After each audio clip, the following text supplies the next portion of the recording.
Hai kebisanangan, salam sejahtera. Bertemu semula di bagian yang kedua bagi PBL versi PKP PDPR, pengajaran dan pembelajaran di rumah. Untuk bagian kedua ini kita akan fokus kepada soalan kurikulum yang terkandung di dalam template perancangan PBL. Oke, baiklah. Kita coba buat ulang kaji dahulu apa sebenarnya soalan kurikulum ini di dalam PBL. Jadi menurut di dalam muka surat ke-26 dalam Project Based Learning Handbook KPM 2006, soalan kurikulum sebenarnya drive the project. Oke, ini bermaksud soalan kurikulum direka untuk memandu murid melaksanakan project. Dalam arti kata yang lain, soalan kurikulum ini mesti benar-benar dibina agar dapat membimbing murid melaksanakan projectnya dan dapat menguasai konten yang kita mau mereka capai di dalam objektif pembelajaran. Oke? Jadi soalan kurikulum ini dia kena selaraskan dua benda. Satu dalam di SKP yaitu merujuk kepada konten ataupun kandungan yang kita mau mereka capai dalam standar kandungan, dalam standar pembelajaran mereka dan tahap prestasi yang kita mau mereka kuasai lah. Oke, dalam KSSR dia ada 6 tipinya. Dan yang di sini juga kita akan ambil kira juga semasa kita membina soalan kurikulum, laras bahasa yang kita guna itu adalah laras bahasa yang kita biasa guna di dalam dunia reality. Oke, sebab kadang-kadang ada istilah di dalam kandungan itu yang uh, tidak begitu mesra. Oke, tidak begitu mesra dengan bahasa yang kita gunakan dalam dunia harian kita. Jadi itulah pentingnya kita dapat membina satu soalan kurikulum yang benar-benar dapat membimbing dan dapat dipahami oleh murid sehingga mereka berjaya melaksanakan proyek itu dengan uh, lebih lebih baik lah. Oke, sebab mereka memahami kan tuh dia punya soalan. Jadi bila kita paham soalan, biasanya kita dapat melaksanakan sesuatu aktiviti itu dengan lebih baik. Jadi itu yang dikatakan kena ada kesepaduan dalam membina soalan kurikulum ini di antara di SKP kita, IFOR ataupun harian dengan laras bahasa yang kita gunakan. Oke, sebab PBL ini merupakan penyiasatan mendalam dengan menggunakan pengalaman mereka sebenarnya di dalam dunia reality. Oke, dalam menguasai konten yang mereka perlu kuasai ataupun kita hasratkan sebagai seorang guru. Oke, jadi mari kita mulakan langkah yang kedua, yaitu berkaitan dengan pengisian berkaitan soalan kurikulum. Jadi dalam konteks ini kita akan coba lihat bagaimana kita gabung jalin di SKP dan dunia reality. Oke? Oke, di bagian yang kedua ini kita akan lihat beberapa panduan pengisian perancangan PBL bagi soalan kurikulum. Oke, kita tengok bagian pertama di sini yaitu bagian essential question ataupun soalan utama. Terdapat 4 ciri bagaimana kita dapat membina soalan utama dengan lebih baik. Oke, yang pertama adalah kena ingat satu soalan saja berdasarkan tema. Maksudnya di ruang ini kita ada satu soalan saja. Oke, tidak boleh lebih daripada satu soalan. Dan ia mesti berkaitan dengan tema yang kita sudah pilih di bagian di video tutorial yang pertama itu. Oke. Dan yang kedua adalah soalan ini mesti berbentuk terbuka dan mencapai. Boleh jadi pelbagai jawaban dan mampu merangsang pemikiran murid. Maksudnya di sini tidak ada satu jawaban saja yang tepat. Dia boleh jadi banyak dan dia boleh merangsang pemikiran murid itu untuk lebih minat atau lebih lanjut ingin tahu. Oke? Dan yang ketiga adalah tidak mudah dijawab ataupun diselesaikan. Sebab kan tadi sudah berbentuk terbuka dan mencapai. Jadi banyak persoalan atau banyak jawaban yang boleh diberi. Jadi dia bersifat tidak mudah dijawab lah ataupun tidak mudah diselesaikan. Banyak jawaban, kan?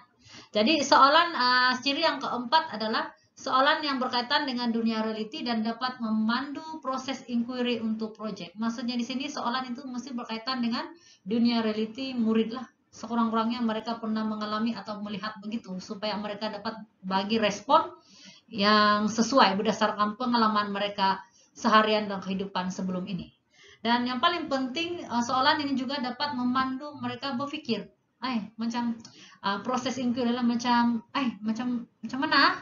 Begitu. Lebih berpikir, lebih ingin tahu, menimbulkan minat, lebih ingin mendalami, tentang proyek yang mereka laksanakan. Contoh soalan di sini ialah bagaimanakah kehidupan kita tanpa cahaya? Jadi soalan bagaimanakah itu sudah merujuk kepada soalan yang menuntut pelbagai respon, kan? Dia tidak ada satu respon saja. Sebagaimana itu merujuk kepada kehidupan ataupun diri murid itu sendiri. Jadi mereka akan menjawab berdasarkan perspektif, berdasarkan pengalaman, berdasarkan dapatan ataupun perhatian mereka sendiri di dalam kehidupan mereka sendiri. Jadi setiap murid ini dia berbeza keupayaan, setiap murid juga mempunyai pengalaman dan latar belakang yang berbeza. Jadi jawaban mereka boleh dikatakan ataupun memang jawaban mereka itu berbeza, kan? Sebab lain manusia, lain cara pikir dia. Boleh dipahami bahkan setakat ini?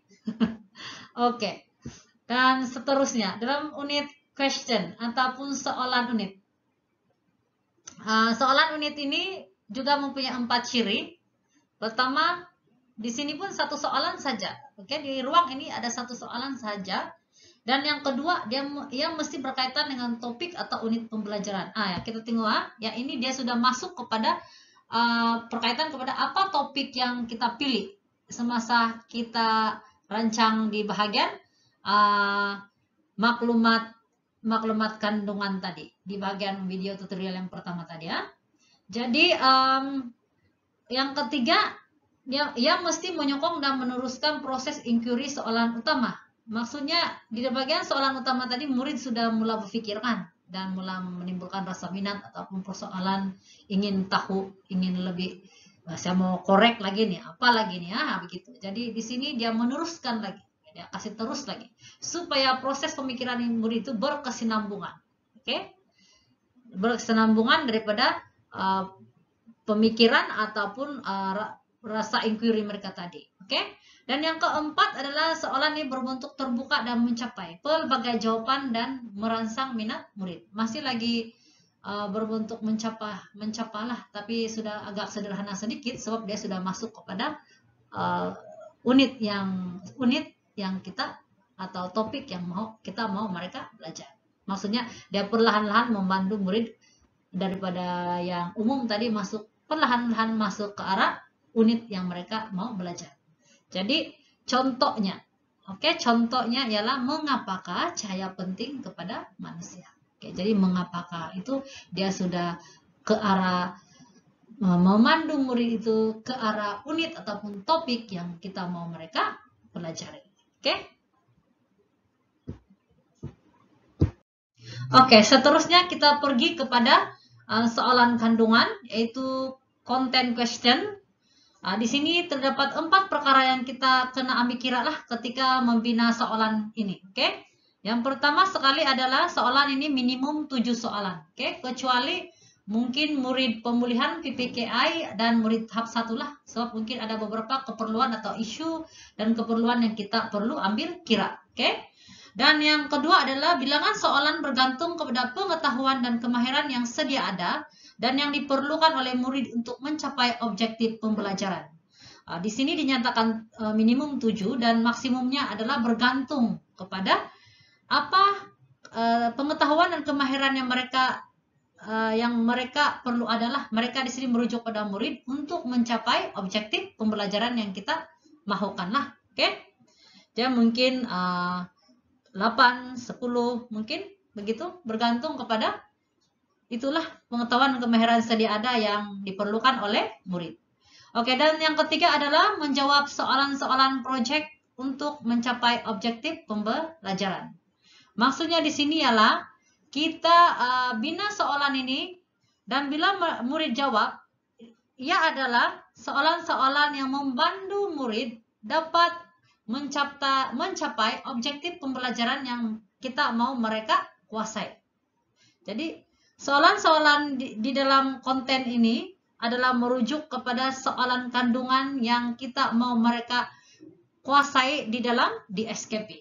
Oke. Dan soalan-soalan ini juga dapat memandu murid-murid untuk mencapai objektif pembelajaran yang kita hasratkan. Oke.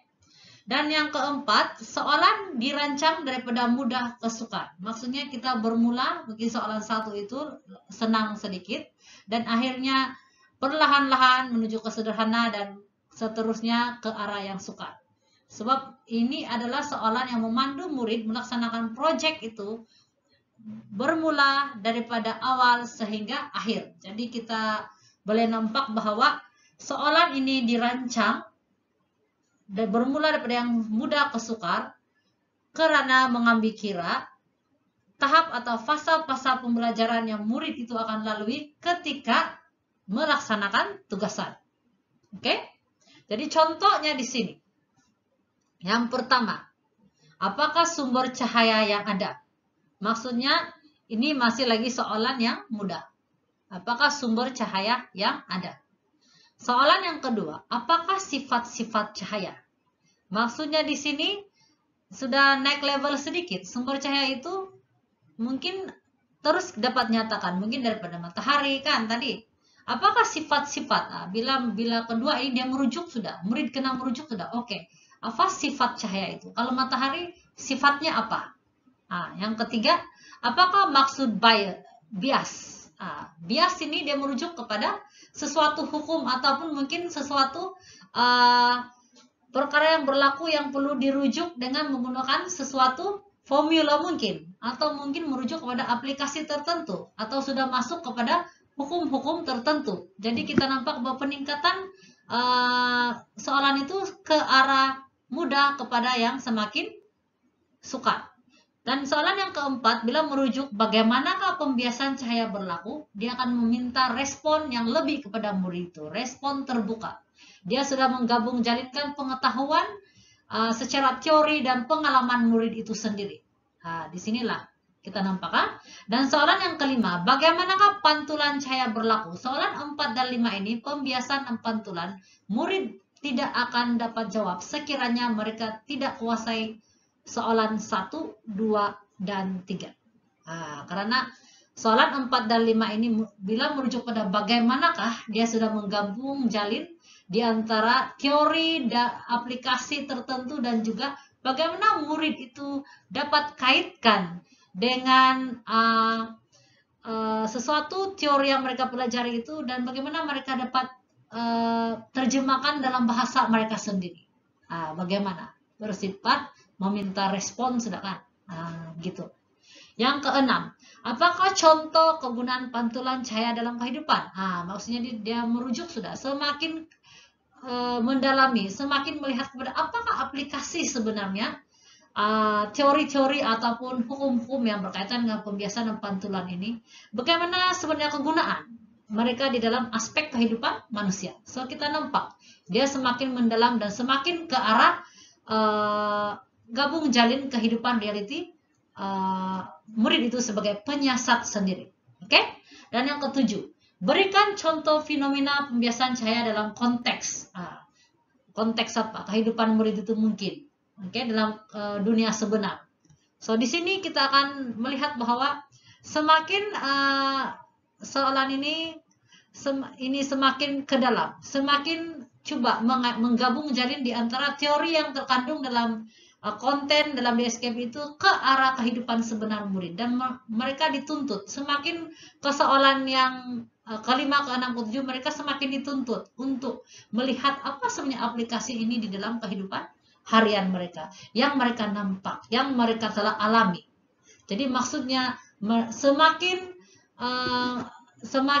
ke bawah ini soalan, atau semakin ke soalan pertama, kedua, ketiga, keempat, semakin ke soalan yang ke-6, ke-7 ini, atau semakin ke soalan yang seterusnya ini, kita dapati bahwa kerumitan soalan itu semakin meningkat dari satu label ke label yang lain, daripada mudah, sederhana kepada yang rumit.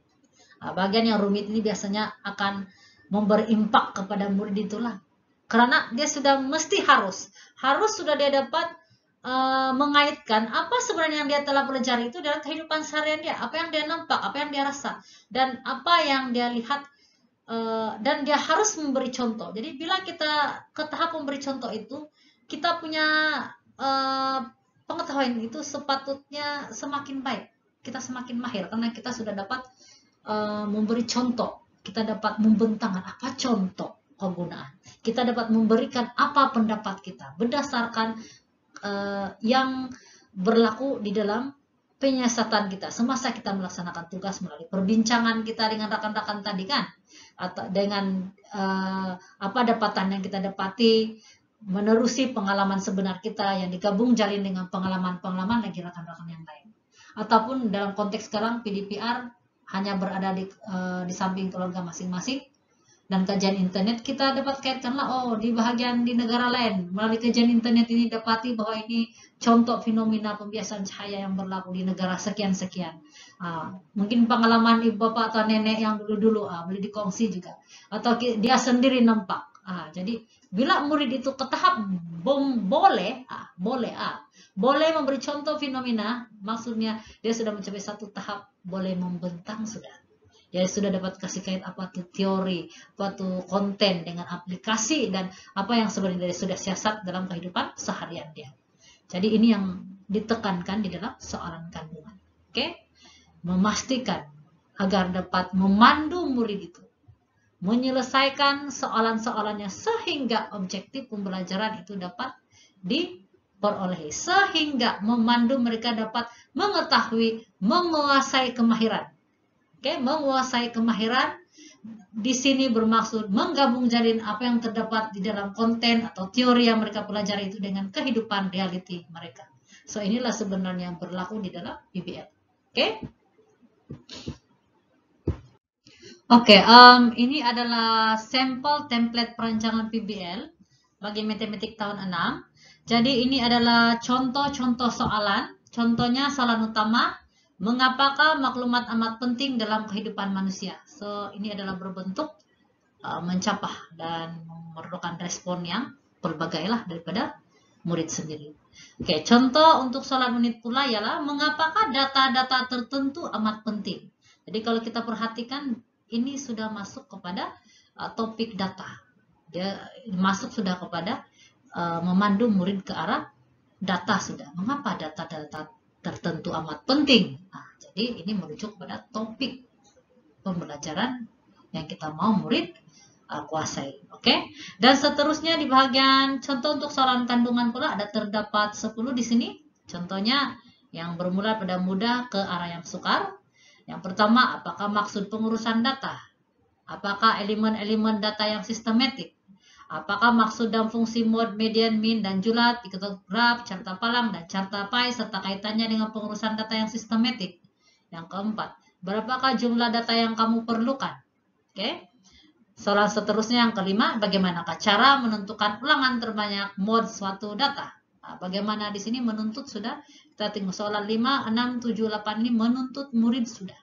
Oke, menuntut murid untuk mengaitkan soalan 1 ke 4 ini dengan penyiasatan yang mereka telah laksanakan. Tentang pengalaman atau kemahiran pengetahuan yang mereka sudah pelajari. Oke, itulah maksud tadi. Oke, dan yang ke-10, apakah bahan atau aplikasi yang kamu gunakan untuk membentang data yang kamu perolehi atau yang kita dapatlah. Jadi di sini bermaksud yang ke-10 ini adalah merupakan yang paling tinggi sebab dia merujuk sudah apa yang kamu sudah dapat, apa dapatan yang kamu dapat, apa sudah hasilan proyek yang kamu dapat. Soalan 10 ini menuntut murid untuk mengkongsikan atau membentangkan apakah yang sudah mereka perolehi sepanjang melaksanakan proyek ini. Oke, maksudnya sepanjang mereka menjawab soalan-soalan ini di dalam menyiapkan proyek mereka, apa yang akhirnya mereka telah kuasai. Oke, dan seterusnya di bagian ini pula kita buat sedikit ulang kaji tentang hubungan di SKP konten dan soalan kurikulum PBL, karena ada dua perkara penting yang perlu kita highlight di sini. Pertama sekali adalah soalan kurikulum direka untuk memandu murid melaksanakan proyek, dan yang kedua adalah keseluruhan proyek murid adalah menjawab soalan kurikulum. Jadi untuk bagian ini saya coba gabung jalinkan Dalam video pertama tadi kita sudah merancang tentang tema topik dalam maklumat proyek dan kandungan kurikulum yang kita hendak sampaikan atau murid kuasai dalam standar kandungan, standar pembelajaran, objektif pembelajaran. Dan disinilah kita akan tengok di bahagian video kedua ini, apa kaitan dia? Apa kaitan di antara video 1 dan video 2 ini? Maksudnya, apa kaitan di antara konten yang kita mau sampaikan itu, yang kita rancang untuk murid capai melalui objektif pembelajaran, dengan cara kita membina. Oke, cara kita membina soalan utama, soalan unit, dan soalan kandungan. Jadi kalau kita perhatikan atau kita banding beza kedua-dua ini, memang kedua-duanya perlu kita selaraskan. Oke, perlu kita selaraskan, kita perlu perhalusi, agar soalan kurikulum yang kita rancang itu akhirnya benar-benar dapat memberi impak kepada murid itu dari segi pengetahuan dan kemahiran mereka. Oke? Karena akhirnya keseluruhan proyek murid itu adalah menjawab soalan kurikulum. Dan akhirnya juga soalan kurikulum yang kita reka itu, kalau bolehlah sekiranya yang kita hasratkan adalah dapat membantu murid melaksanakan proyek itu dengan lebih baik, dengan lebih sistematik, dan dapat mencapai objektif pembelajaran yang kita hasratkan. Oke, dalam PBL versi PKP. Oke, baiklah, selesai untuk bagian yang kedua. Jangan lupa mengikuti bagian ketiga dalam video seterusnya. Jadi sekian saja kali ini. Seperti biasa, jangan lupa like, share, comment, and subscribe kepada pengguna yang baru. Oke, jadi jika Anda rasa video ini bermanfaat, jangan lupa untuk viralkan kepada rekan-rekan yang memerlukan. Itu saja, sekian saja. Bye.